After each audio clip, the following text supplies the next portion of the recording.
क्या आपने कभी सोचा है कि राजस्थान के एक छोटे से गांव खाटू में ऐसा कौन सा रहस्य छिपा है जो हर साल करोड़ों श्रद्धालुओं को वहां खींच लाता है? आखिर ऐसा क्या है उस मंदिर में जहां लोग एक सिर की मूर्ति के आगे नतमस्तक हो जाते हैं?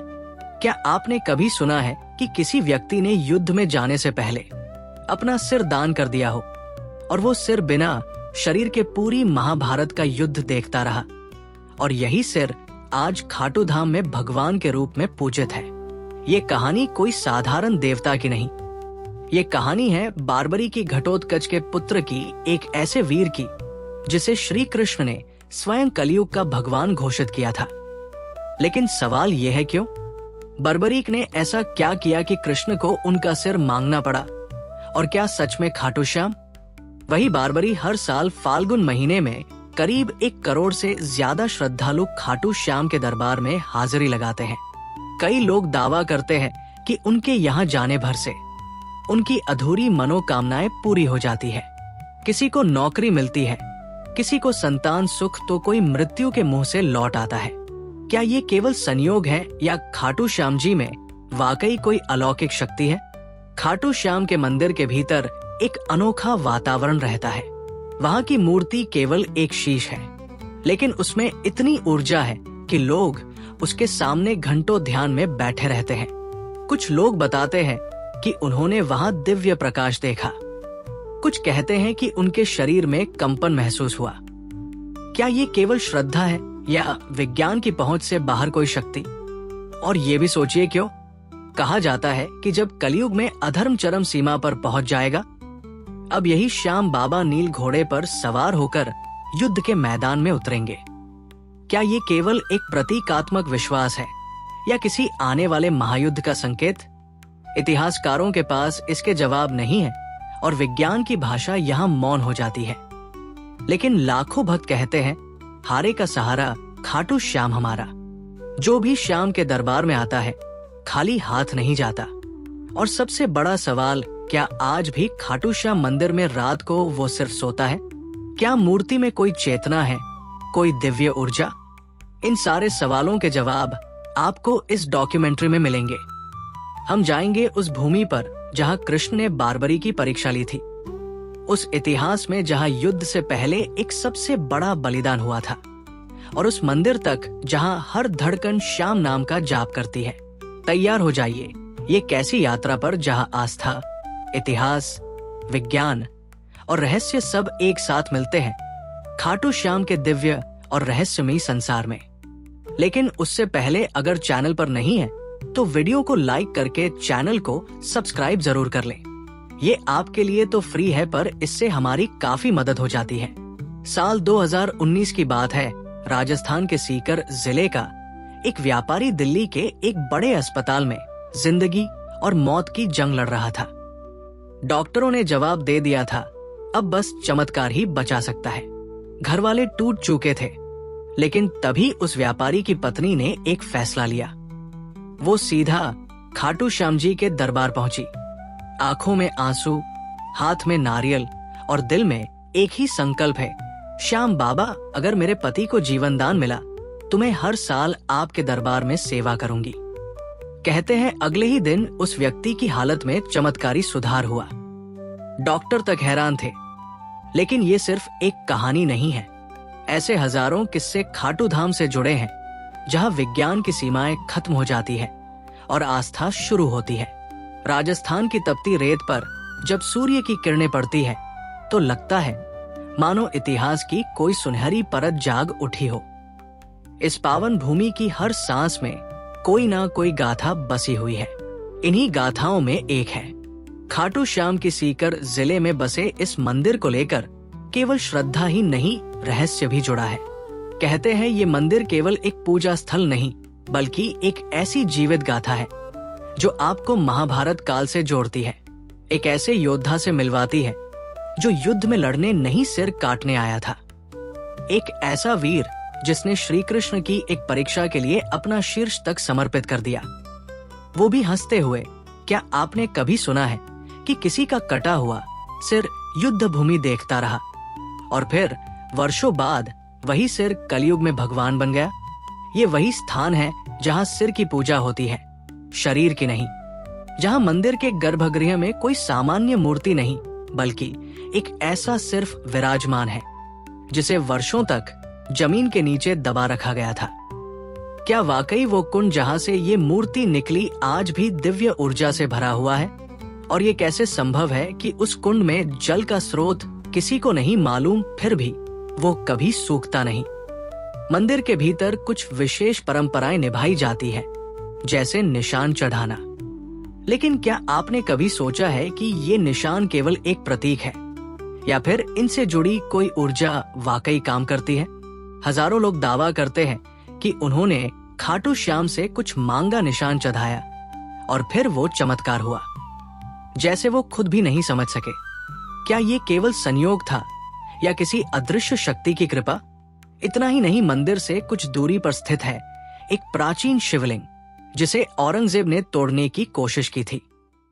लेकिन कहते हैं जैसे ही उसके सैनिकों ने उस पर वार किया, कुछ ऐसा घटा कि पूरा लश्कर डर के मारे पीछे हट गया।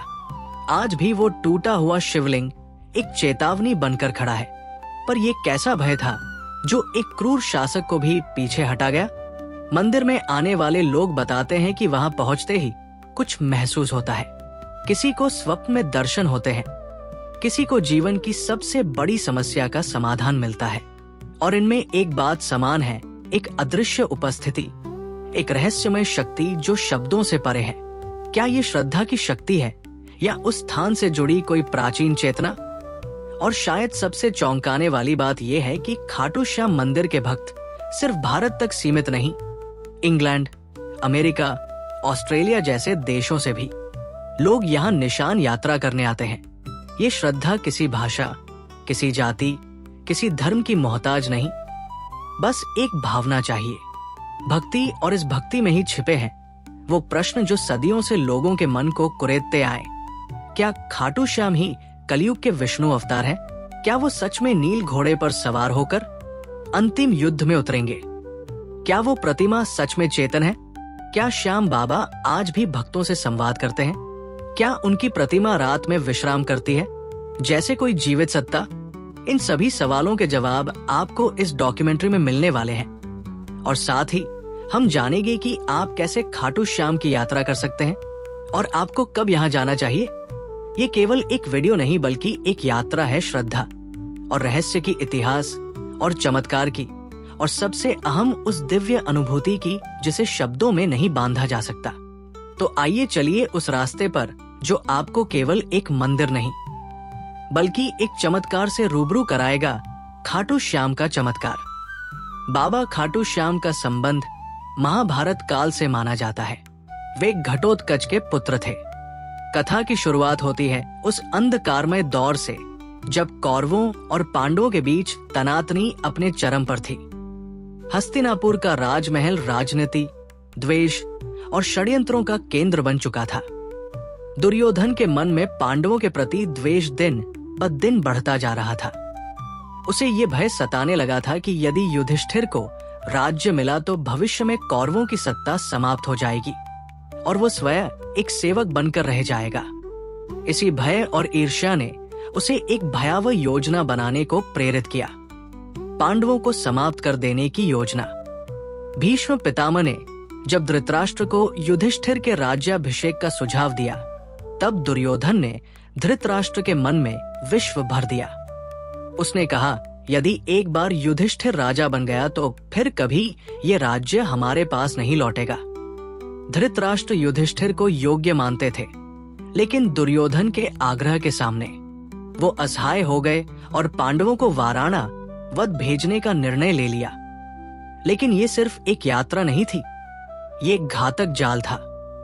दुर्योधन ने वाराणा वत में एक महल बनवाया, ऐसा महल जो बाहर से तो वैभवशाली दिखता था, लेकिन भीतर से एक अग्निपास था।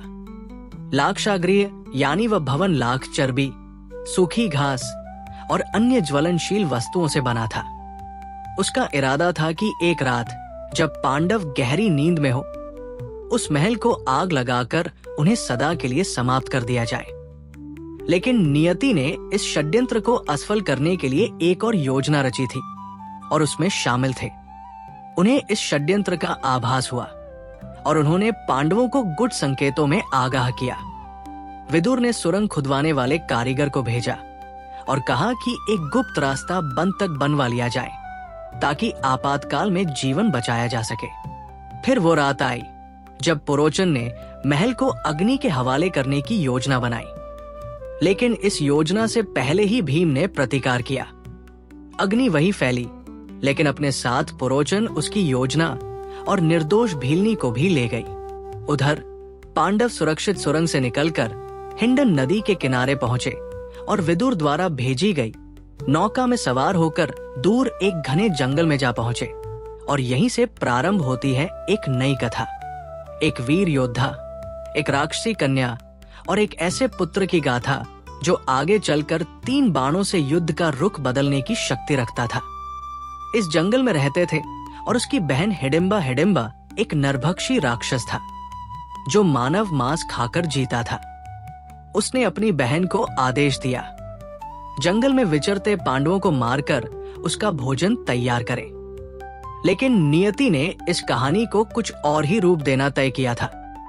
जब हिडिंबा भीम के सामने पहुंची तो वो उसके वीर व्यक्तित्व और तेजस्विता पर मोहित हो गई। राक्षसी होते हुए भी उसके भीतर प्रेम की एक ज्योति जल उठी। भीम की रक्षा करते हुए हिडिंबा अपने भाई से विरोध कर बैठी। इससे नाराज होकर हिडिंबा ने भीम पर आक्रमण किया और फिर शुरू हुआ एक घमासान संग्राम। ये युद्ध शक्ति और छल का नहीं बल्कि धर्म और अधर्म के बीच था। अंततः भीम ने हिडिंबा को परास्त कर मार गिराया। इसके बाद हिडिंबा ने भीम के सामने विवाह का प्रस्ताव रखा। पहले तो भीम ने उसे अस्वीकार कर दिया, लेकिन जब माता कुंती ने हस्तक्षेप किया और एक शर्त रखी कि विवाह के बाद संतान प्राप्ति तक ही वो साथ रहे, तो ये विचित्र विवाह संपन्न हुआ। जंगल में उनका गंधर्व विवाह हुआ और वही जन्म हुआ एक तेजस्वी बालक का। घटोत्कच का व्यक्तित्व भीम जैसा ही था, बलशाली, पराक्रमी और न्यायप्रिय। कालांतर में उसका विवाह दैत्यराज मोरा की पुत्री अहिलवती से हुआ और उनके 2 पुत्र हुए, अंजना, परवाह और बर्बरी। बर्बरी यानी वो योद्धा जिसकी गाथा आगे चलकर काल के गर्भ को चूर कर देगी। वो बालक जिसने बाल्यकाल में ही शिव की तपस्या की और उनसे 3 अमोघ दोनों का वरदान पाया। और ये वही 3 बाण थे जिनसे वो किसी भी युद्ध में संपूर्ण सेना का अंत कर सकता था। मात्र 3 बाणों से, लेकिन उसकी वीरता से भी अधिक अद्भुत थी उसकी सत्यनिष्ठा। अपनी माता से किए एकवचन ने उसे एक ऐसे मार्ग पर ला खड़ा किया जहां से इतिहास की धारा मोड़ गई। बहुवचन था, मैं सदा हरे की ओर से युद्ध करूंगा। और यहीं से प्रारंभ होता है खाटू श्याम बनने की ओर उसका अंतिम सफर। कणो ताज और अहिलवती का बहुत तेजस्वी पुत्र बर्बरीक बचपन से ही असाधारण प्रतिभा का धनी था। उसकी आंखों में वीरता की चमक थी और हृदय में धर्म की लौ। वो युद्ध, विद्या, अस्त्र, शस्त्र, नीति और तपस्या में अपराजेय था। लेकिन उसकी सबसे बड़ी शक्ति थी उसकी आस्था। जब वो थोड़ा बड़ा हुआ, उसकी माता अहिलवती ने उसे एक दिव्य उद्देश्य के लिए तैयार किया। उन्होंने उसे भगवान शिव की कठोर तपस्या करने को प्रेरित किया। बर्बरीक ने तप की आग में अपने शरीर को तपाया और उसकी भक्ति से प्रसन्न होकर महादेव ने उसे 3 अमोघ बाणों का वरदान दिया।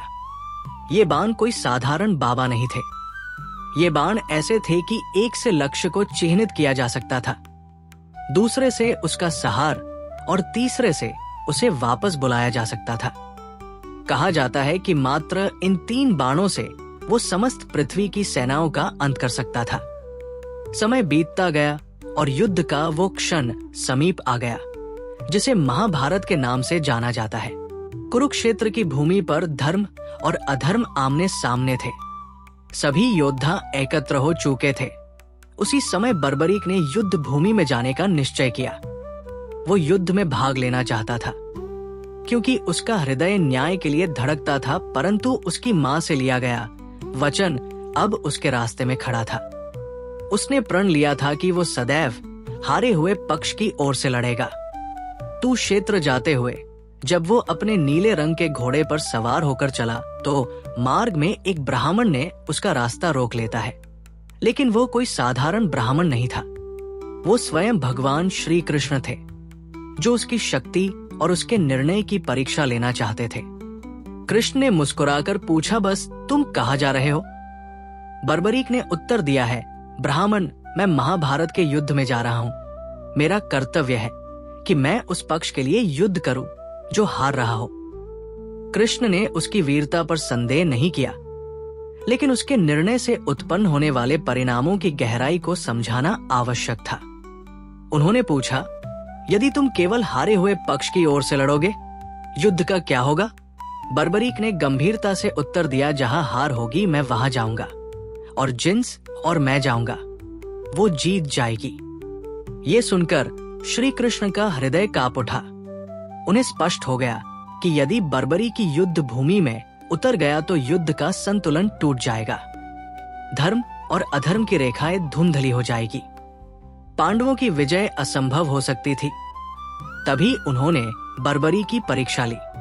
उन्होंने एक वृक्ष की ओर इशारा करते हुए कहा, अगर तुम इतने पराक्रमी हो तो इन पत्तों को एक बाण से भेद कर दिखाओ। बर्बरीक ने ध्यान लगाकर अपना पहला बाण चलाया और वो बाण वृक्ष के हर पत्ते को छेड़ने निकल पड़ा, लेकिन एक पत्ता बच गया जो श्री कृष्ण ने अपने चरणों तले छुपा लिया था। बाण हवा में घूम रहा था, खोज रहा था और अंत में श्री कृष्ण के चरणों के पास रुक गया। तब बर्बरीक ने बड़े विनम्र भाव से कहा, है ब्राह्मण, कृपया अपना चरण हटा ले, वरना ये बाण आपको घायल कर देगा। श्री कृष्ण मुस्कुराए। उन्हें उस क्षण वो विराट पुरुष दिखाई दिया जिसमें वीरता और विनम्रता दोनों का अद्भुत मेल था। अब समय था अंतिम परीक्षा का। कृष्ण बोले कि वीर, क्या तुम मुझे एक दान दे सकते हो? बर्बरीक ने बिना झिझक कहा, है ब्राह्मण, जो भी मांगेंगे मैं अर्पित करूंगा। तब श्री कृष्ण ने कहा, मैं तुमसे तुम्हारा शीश मांगता हूं। क्षण भर को सन्नाटा छा गया, लेकिन न तो बर्बादी भयभीत हुआ। मैं विचलित, उसने बस एक आग्रह किया, हे ब्राह्मण, आप अपने असली रूप में प्रकट हो, क्योंकि ऐसा दान कोई सामान्य व्यक्ति नहीं मांग सकता।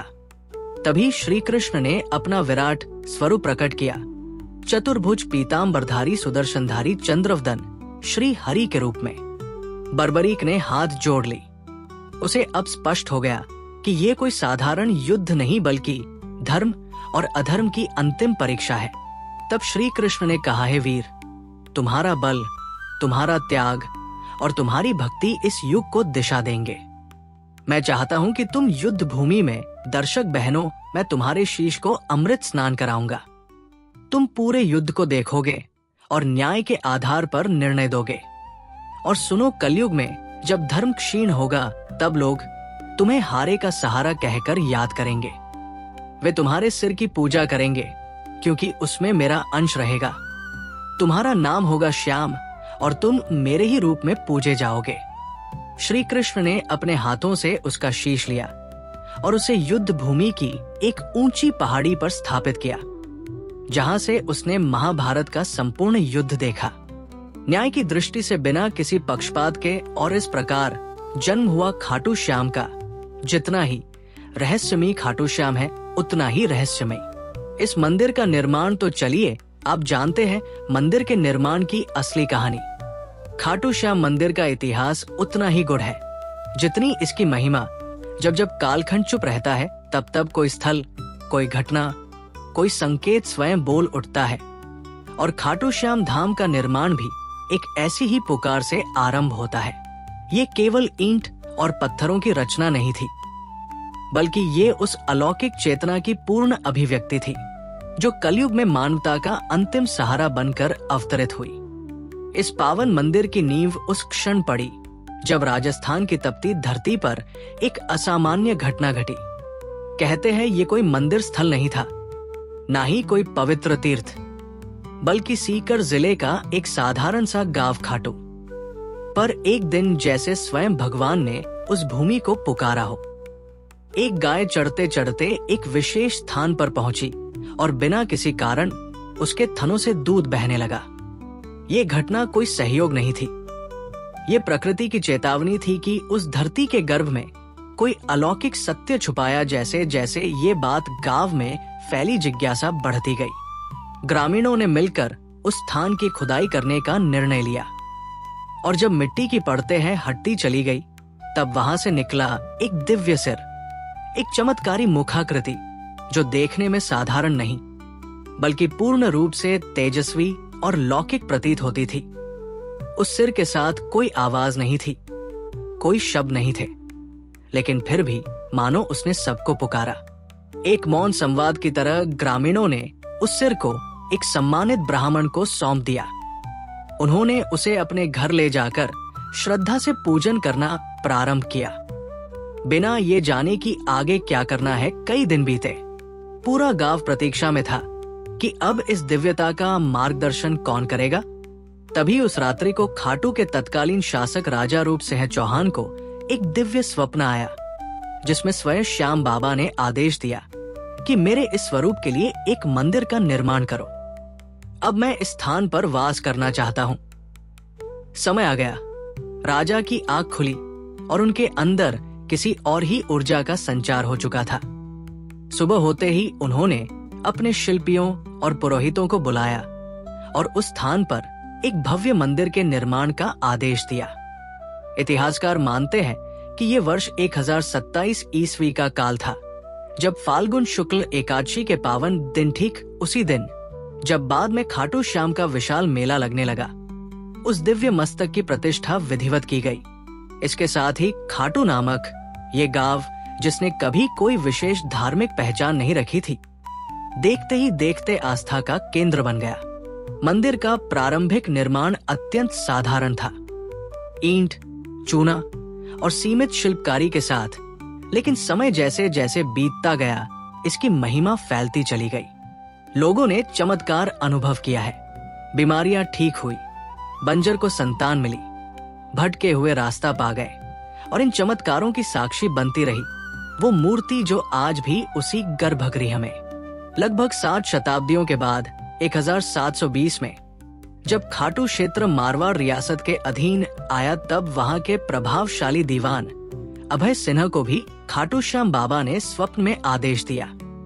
उन्होंने इस मंदिर का भव्य रूप में जीर्णोद्धार करवाया। संगमरमर की, काशी सोने चांदी से अलंकृत द्वार और विशेष प्रकार के दुर्लभ पत्थरों से गर्भगृह की सज्जा की गई। ये वही मूर्ति है जो आज भी घाटों के मंदिर में स्थापित है और मान्यता है कि ये किसी साधारण पत्थर की नहीं बल्कि कृष्णकालीन श्यामवर्ण चित्र की प्रतीक शिला की है। मंदिर का वास्तु भी अद्भुत है। इसके शिखर पर लहराता ध्वज बाबा के उस संकल्प का प्रतीक है जो उन्होंने महाभारत युद्ध के पूर्व कृष्ण से किया था। मैं उस और रहूंगा जो धर्म की ओर होगा। और गर्भगृह की शांति एक ऐसी अनुभूति देती है कि मानव स्वयं श्याम बाबा आपकी सांसों की गति बदल रहे हो। खाटू श्याम मंदिर आज न केवल एक धार्मिक स्थल है बल्कि एक जीवित परंपरा है। फाल्गुन मेला, लखी यात्राएं, निशान यात्रा, खातून नरेश के जयकारे और वो भजन श्याम तेरी बंसी पुकारे राधा नाम, ये सब मिलकर इस मंदिर को केवल एक स्थान नहीं बल्कि एक आध्यात्मिक ऊर्जा का केंद्र बनाते हैं।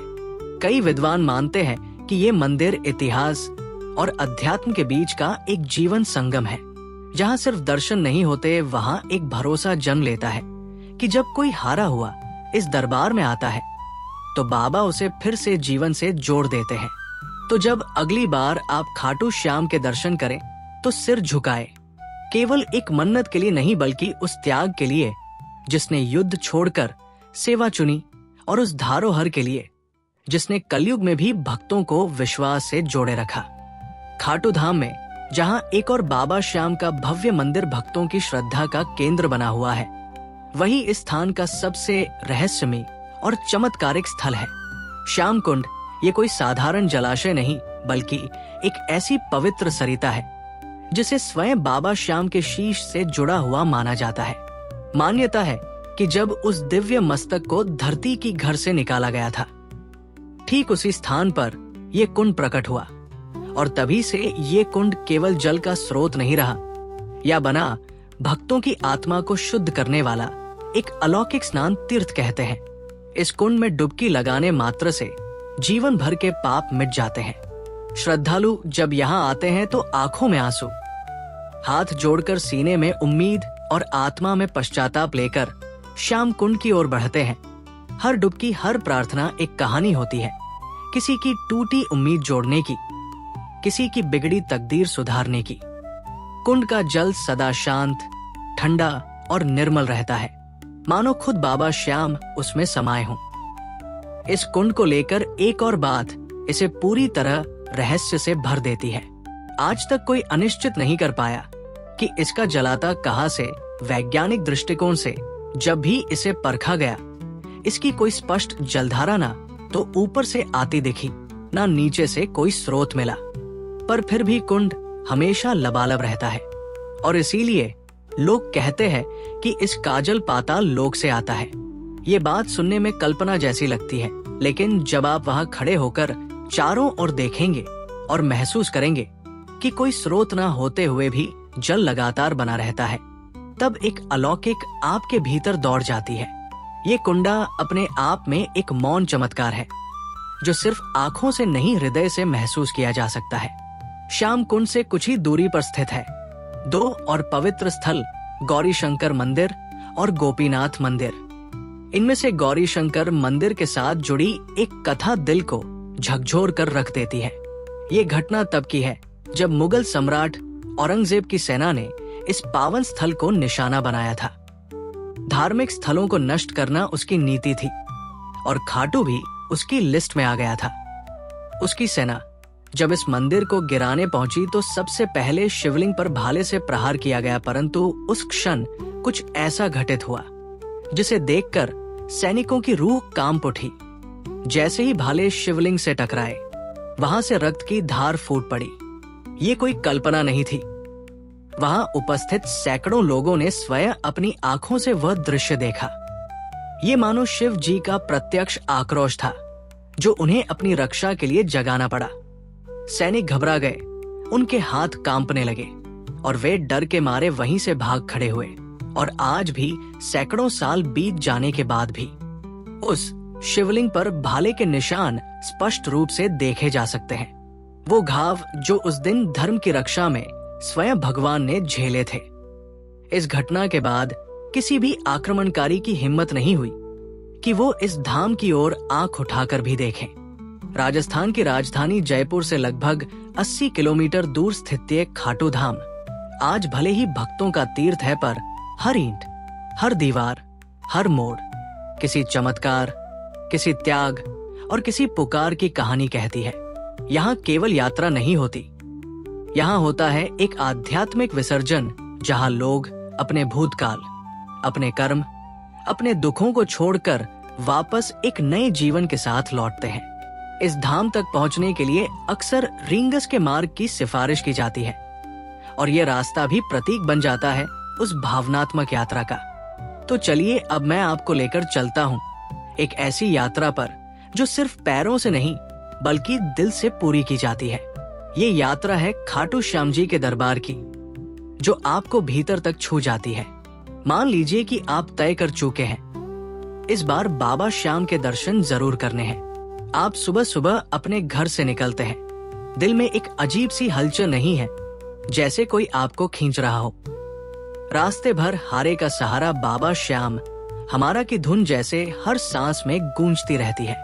आप जयपुर, दिल्ली, चंडीगढ़ या देश के किसी भी कोने से यात्रा शुरू करें, ज्यादातर लोग खाटू श्याम पहुंचने के लिए रिंग स्टेशन का रुख करते हैं। ये स्टेशन खाटू धाम से लगभग 17 से 18 किलोमीटर की दूरी पर स्थित है।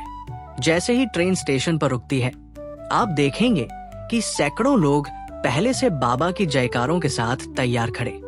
स्टेशन से बाहर निकलते ही आपको हर तरफ श्याम भक्त नजर आएंगे। कोई दांडी यात्रा कर रहा है, कोई निशान लेकर चल रहा है, कोई नंगे पांव, कोई माथे पर गुलाल लगाए आंखों में आस्था लिए बाबा की ओर बढ़ता चला जा रहा है। अगर आप पैदल यात्रा करना चाहते हैं तो रींगस से खाटू श्याम तक की ये लगभग 17 किलोमीटर की यात्रा आपके लिए एक तपस्या जैसी बन जाती है। रास्ते में भक्त भजन गाते हुए चलते हैं। श्याम तेरे भक्त दीवाने जैसे गीत हवा में गूंजते हैं।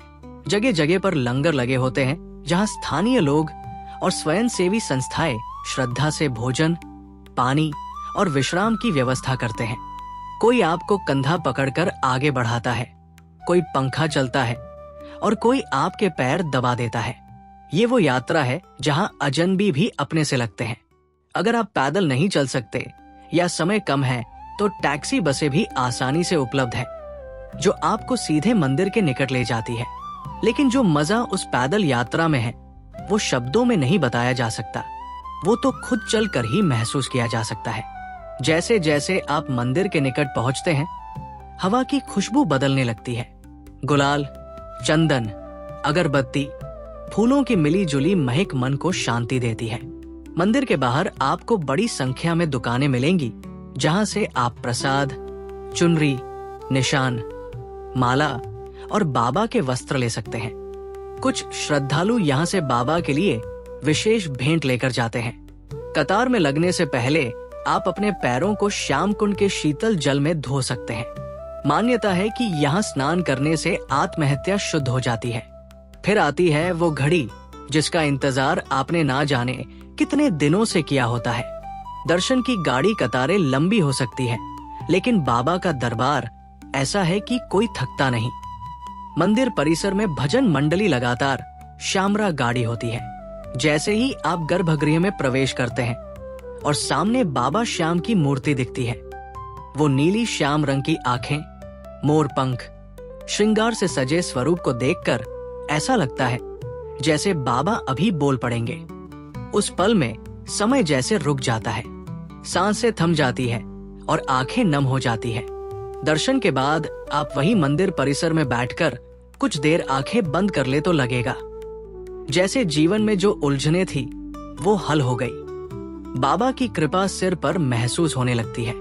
मंदिर के पास ही आपको भव्य हवन कुंड मिलेगा, जहां श्रद्धालु अपनी मनोकामनाओं की पूर्ति के लिए बहुत ही देते हैं। मंदिर के बाहर आपको प्याव प्रसाद वितरण केंद्र और आराम के लिए साधु संतों की छाव में बैठने का भी अवसर मिलेगा। अब जब आप वापसी के लिए कदम बढ़ाते हैं तो मन भारी हो जाता है। लगता है काश थोड़ी देर और रुक सकते हैं, पर बाबा का आशीर्वाद लेकर लौटना ही होता है। साथ में लेकर जाते हैं उस यात्रा की स्मृतियां, वो चांटिंग की गूंज, वो प्रसाद की मिठास, वो कुंड की ठंडक और बाबा के दर्शन की गर्माहट। ये यात्रा कोई सामान्य तीर्थ यात्रा नहीं, ये एक भावनात्मक पुनर्जन्म है। यहाँ आपको छोड़कर नहीं जाते, आप कुछ लेकर नहीं जाते, आप खुद बदल कर लौटते हैं। और जब कोई आपसे पूछता है कि कैसा रहा खाटू श्याम जी का सफर, तो आप मुस्कुराकर कहते हैं बाबा ने बुलाया था और सब कुछ बदल गया। तो दोस्तों, अगर आपको ये खाटू श्याम जी की रहस्यमयी और भावनाओं से भरी यात्रा पसंद आई हो तो इस वीडियो को एक प्यारा सा लाइक जरूर दीजिए और कमेंट में जय श्री श्याम लिखकर अपने भाव प्रकट कीजिए। ऐसे ही अद्भुत और दिल छू लेने वाले आध्यात्मिक रहस्यों से जुड़ी कहानियां पाने के लिए सब्सक्राइब जरूर करें और बेल आइकॉन दबा दें